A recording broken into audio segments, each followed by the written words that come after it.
Well, here I am at Best Friends Animal Sanctuary. I came up here for a presentation put on by the Kaibab Paiute Indian tribe. It's starting in a little bit, but before it started, I decided to come over to Angel's Rest, which is basically their pet cemetery, and see if I could find Emmy.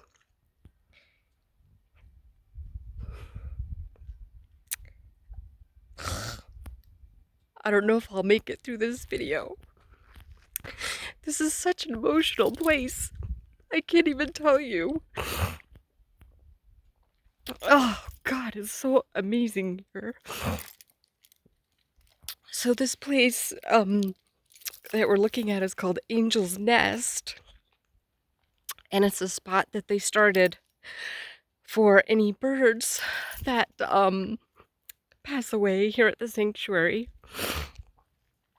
But we're gonna go for a little walk. Whew, this is crazy. But this part of Angel's Rest is where people like me, anyone in the public,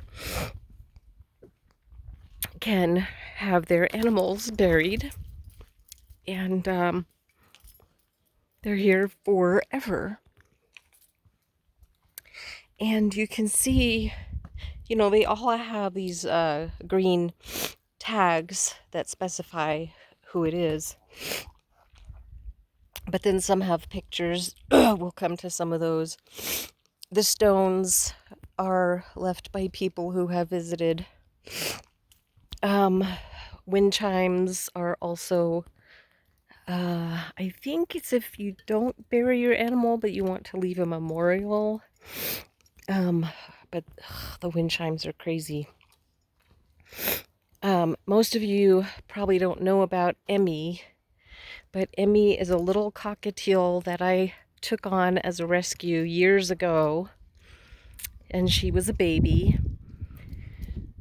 She belonged to Mickaboo Companion Bird Rescue, and I fostered her for them, and I'm not even sure if I adopted her or not. I think I did adopt her, but she had just tons of fractures all over her body, and we don't know what that's from, if she just had brittle bones and she fell a lot. But I had to set up a special cage for her with padded bottom and everything, so that if she did fall, she fell on a soft padded area. But I mean, you can just see it's not a huge place, but it doesn't have to be, since the little burial plots can be very small. But you get an idea of how many people have come here over the years, and to leave their loved ones in this very sacred spot.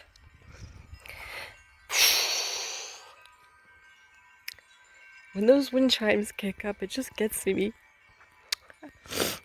I just feel like it's all these animals talking and saying hello and greeting me. Ugh.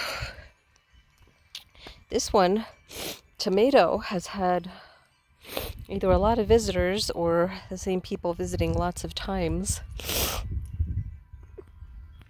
But yeah, so the story with Emmy is she ended up developing seizures over time. I think I only had her for maybe a year, maybe 2 years tops. And her seizures got so bad that I moved to Vegas, but I still felt that she was Mickaboo's bird. And so I had been in contact with them through the whole decline of her health. And when she had a couple really bad seizures in a row, we decided to just put her down and put her out of her misery. but she was a spunky little girl. Whoever had her before me clipped her wings and her tail really short, and it wasn't really good. Here's a whole bunch of them with the pictures. So you can pay extra to have these little plaques made with pictures and a little story. And I don't know if you can see, but each one of the wind chimes has the weight has an inscription on it for whichever loved one it's for. But yeah, this was all at a time when I was coming up to Best Friends fairly regularly and volunteering here, and I had friends at the Parrot Garden, and a couple friends of mine flew out from San Jose to come to Emmy's little funeral, and I think we had 11 people at her funeral. It was really something. And one of my friends brought a poem to read, and basically the poem was about a bird that was broken and passed away, and the wind wasn't blowing at all that day.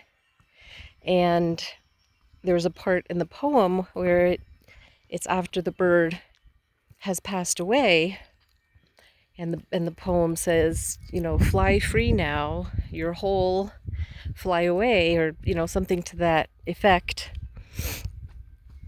And just then a super strong wind came up, and the wind chimes were going crazy, and all 11 of us just looked at each other and we almost said in unison, "That's Emmy flying away and saying goodbye to us and saying thank you." And it was very emotional.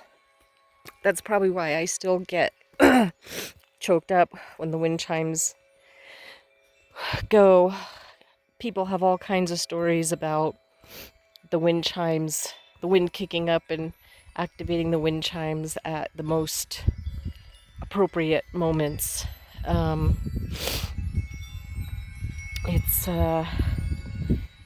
very interesting and quite uncanny how it happens.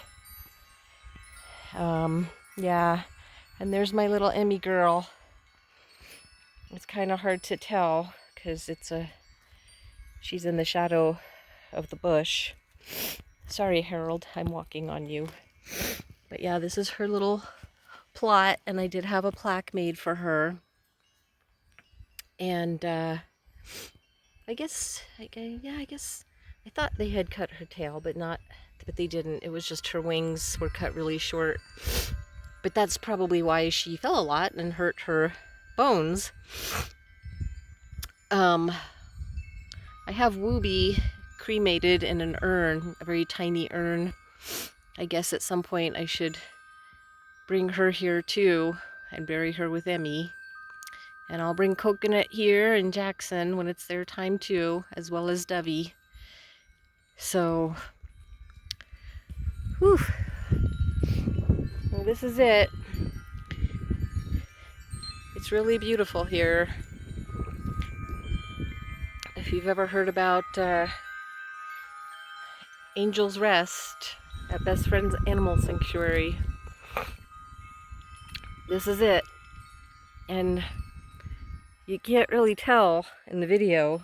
You can tell by my voice, but even the first time I ever came here, when I didn't even have an animal to bury, the first time I came here, you feel this energy. It's really a magical place, and the people that started the sanctuary said that that's why they made this area Angel's Rest, because they felt the energy and they felt this was a special land right here.